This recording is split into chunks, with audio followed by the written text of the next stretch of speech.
if humans, say, raise their consciousness level to a level 10, right? To a level 10 consciousness, well, those opportunities that lay at a level 10 and then the inventions that lay at a level 10 would be beneficial to human society. Human consciousness is, say, flatlining. Many people think that human consciousness, say, is flatlined, over the past, say, million years. Technology is like growing, and then at one point in time, it gets stronger and stronger, and then it surpasses. So it's that point in time where it's the crossroads of human consciousness or human knowledge or human intelligence, and then machine intelligence or artificial intelligence crosses that path.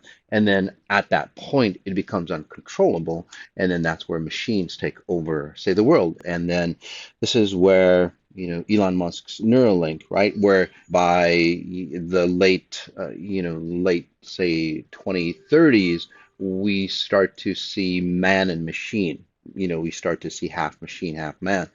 And then by the 2050s and so on like that, we start to see more machine than man, and the dates might be off.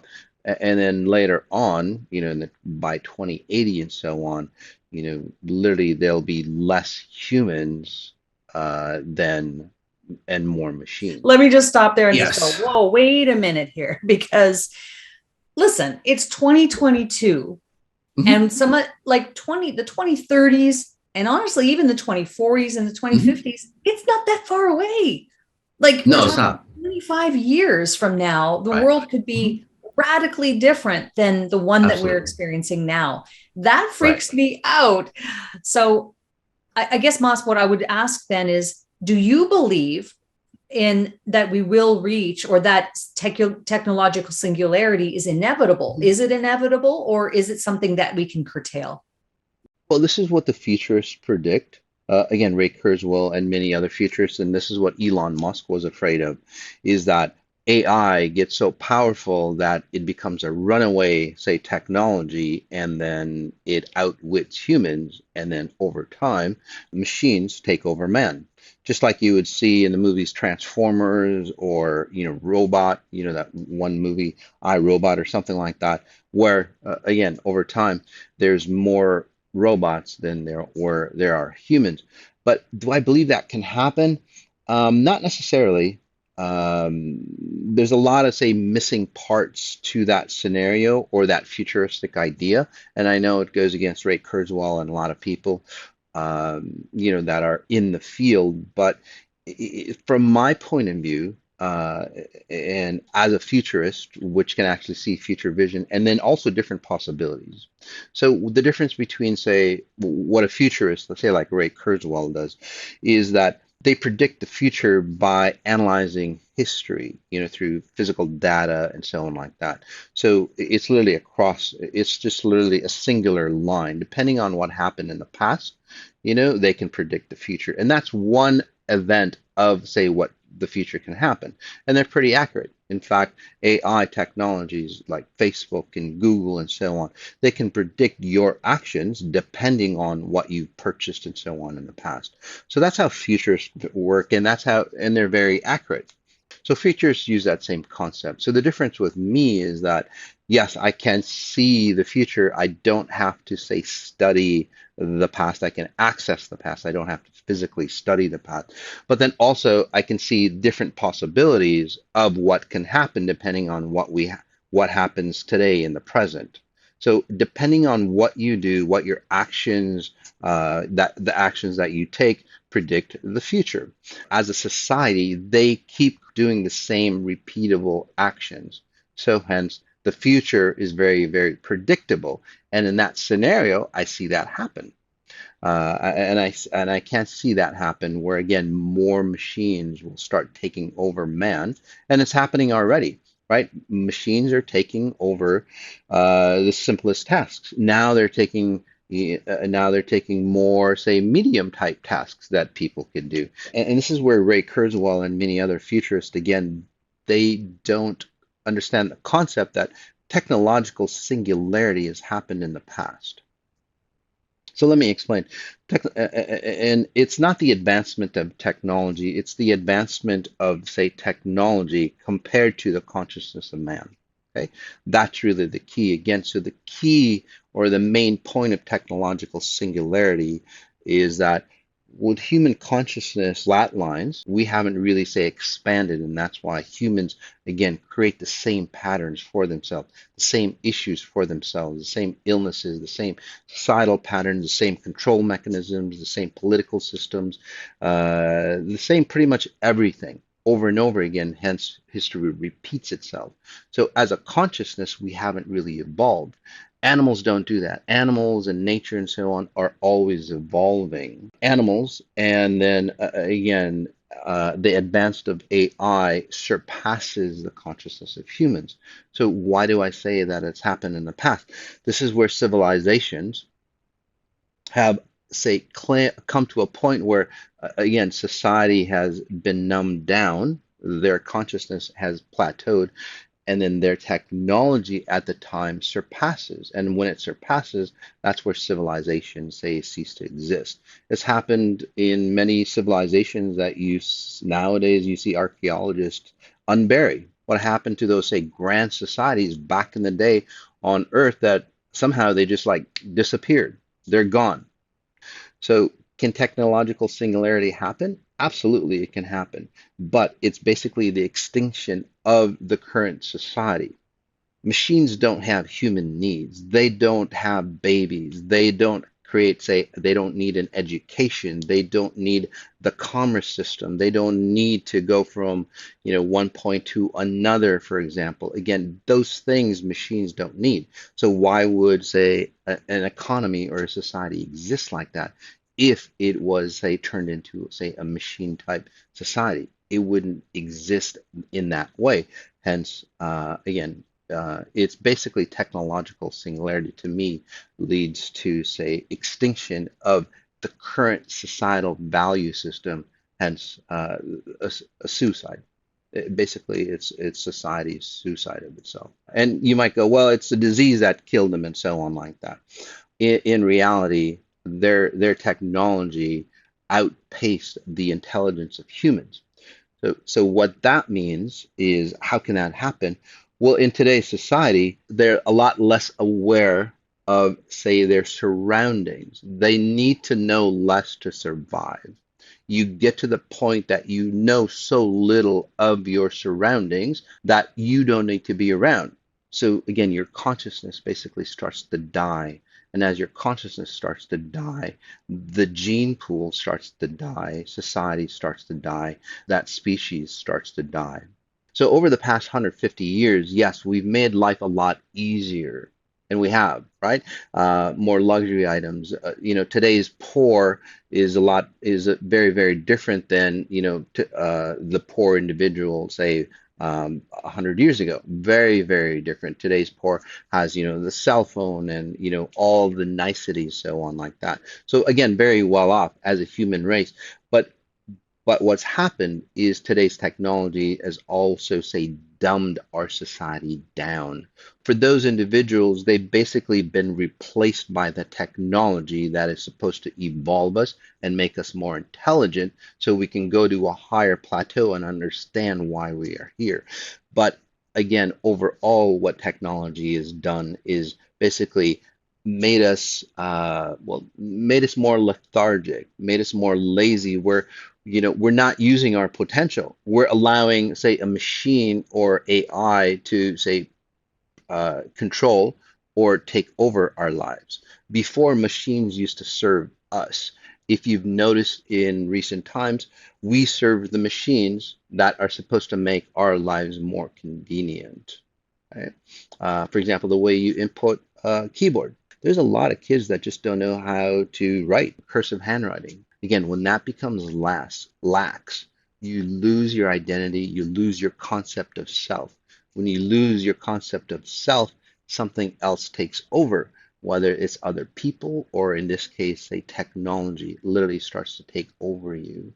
And then the human body or the human existence, well, ceases to exist. And that's the problem with technological singularity. Basically, what technology is used for today is to, say, replace humans. That's what it is. They help humans by replacing humans. Okay. Now, The key is, and this is what XI does, is that it is the consciousness of humans again is flatlined, and you can look it up. If you can look up technological singularity, literally human consciousness basically is flatlined. Technology goes up. So what XI does is raise technology. As technology rises up, human consciousness or human intelligence rises at the same time. So at that level technology is supporting human consciousness. And that's the key. We haven't yet learned to say awaken consciousness so that technology supports us. For example, the technology of AI is really fantastic, but when it starts taking over you, that's where the issue happens. We cannot be sitting here, we cannot be, say, sedentary and allow technology to take over us. And that's really, really important. Again, I'm not saying you can't dumb down technology, you can't go back to simpler times. I mean, that would be stupid. It's the advancement of say consciousness.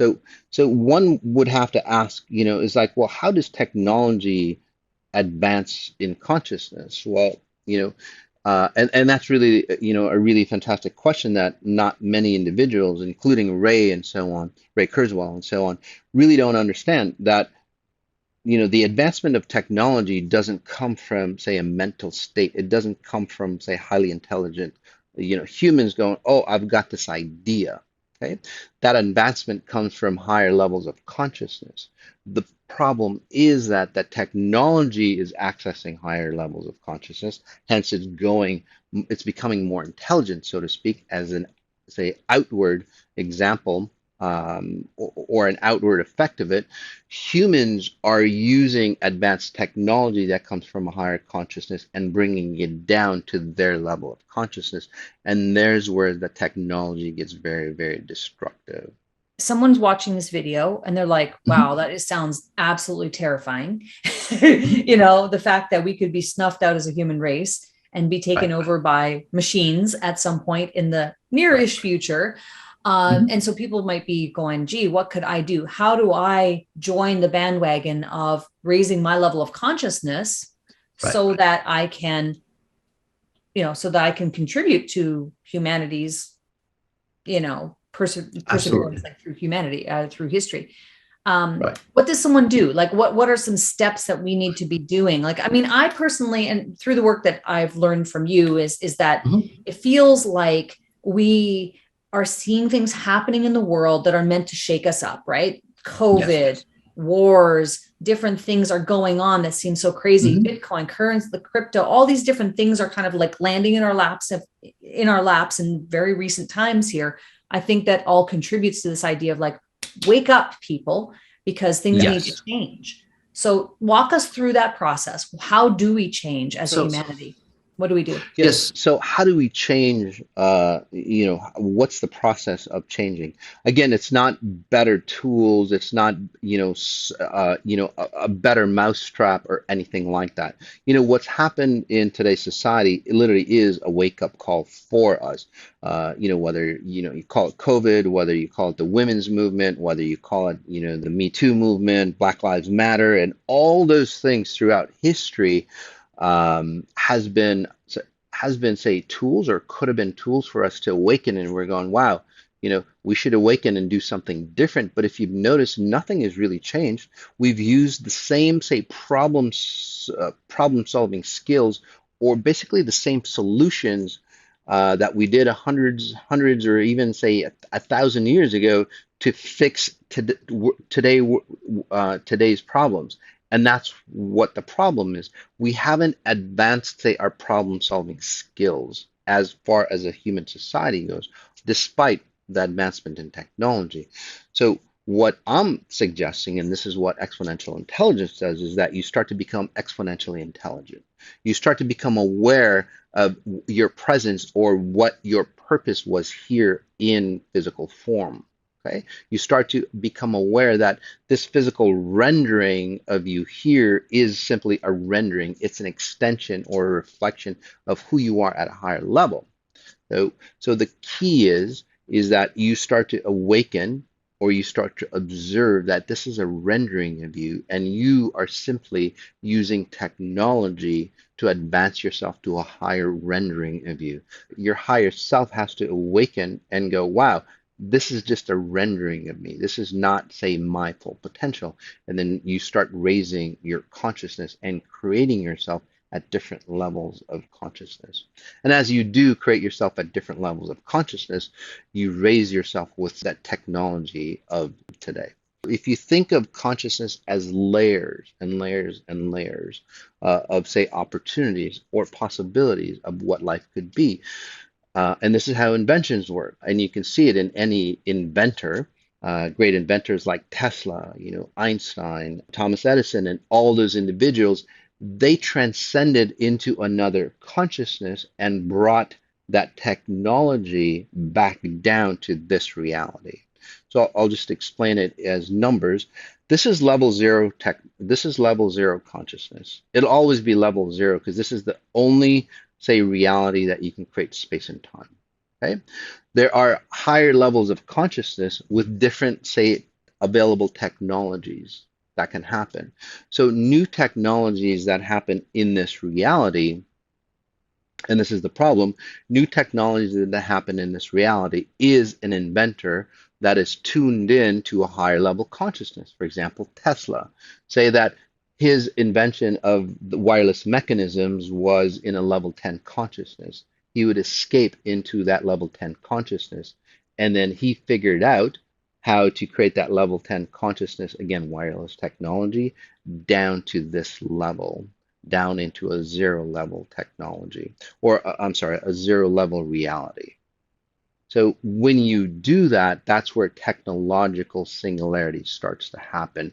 That's the main cause, is that we pull ideas and inventions down from higher levels of consciousness down to this reality. That's the problem. When we start to open, say Tesla opened up, say, level 10 consciousness to, say, create wireless technology.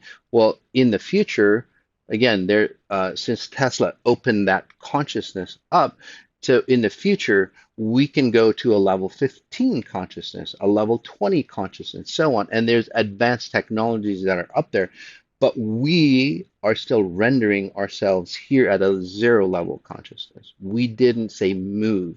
So technological singularity is very different than what Ray Kurzweil would, say, describe it. Technological singularity to me is that, hey, we're at a zero level consciousness. We've always stayed at a zero level consciousness. We didn't move up layers like we should have according to the technology. And that's the disparity, basically, is, say, a suicide to us as a society. So that's where real technological singularity, that's what I see as, say, the definition of technological singularity. It's very, very different than Ray Kurzweil, although it gives you the same, say, endpoint or the same result. Technologies that transform the world, right? For example, the atom bomb. Back in the day, Einstein talked about, releasing the atom bomb because he knew that it was not of this consciousness. He tapped into it from another layer of consciousness, again, a much higher layer. At that level, the atom bomb would have been, say, something that would be beneficial to society than very destructive to society. If humans, say, raise their consciousness level to a level 10, okay, to a level 10 consciousness, well, those opportunities that lay at a level 10 and then the inventions that lay at a level 10 would be beneficial to human society. So it's very, very different than, say, again, the definitions that most scientists use. This is, say, the first principle or the top level reason on why technological singularity starts to, well, can create itself. The other key aspect as proof that, say, consciousness is always transforming, it's always shifting, but we have stayed the same, is that over time, the higher layers of consciousness start to come down into, say, this reality, into existence. Okay? This is where you see, say, a major transformation in human development, like, say, the industrial age, the technological age, the communication age. If you've noticed, it's just literally like a wave that washes through, and then it changes society. Now, do you think that that was, say, a bunch of smart, intelligent humans that going, hey, we've got a great idea, and then boom, things change? It isn't. It's because the consciousness of a higher order dropped into this reality, which is happening already. And again, I'll talk. So as that consciousness drops in, say society is forced to transform into, say, that new consciousness. Unfortunately, most people keep their old consciousness because it's free will. And as they keep their old consciousness, this is where, again, the technology starts to rise and then we stay the same. So to prevent that or circumvent that, we have to allow ourselves to again raise ourselves to a higher level of consciousness and with the same level of technology. So as we ascend, new technologies ascend for us, and that creates, again, a solid platform. And that's the way you want to do it. Again, technology should be that rung that we hold on to raise ourselves to that next layer of, say, consciousness or awareness to pull our limitless self out of ourselves, not to destroy us or bury us. How do you do that? Well, through XI, through exponential intelligence, through the 18-day hyper meditations, and then the many other products that we have.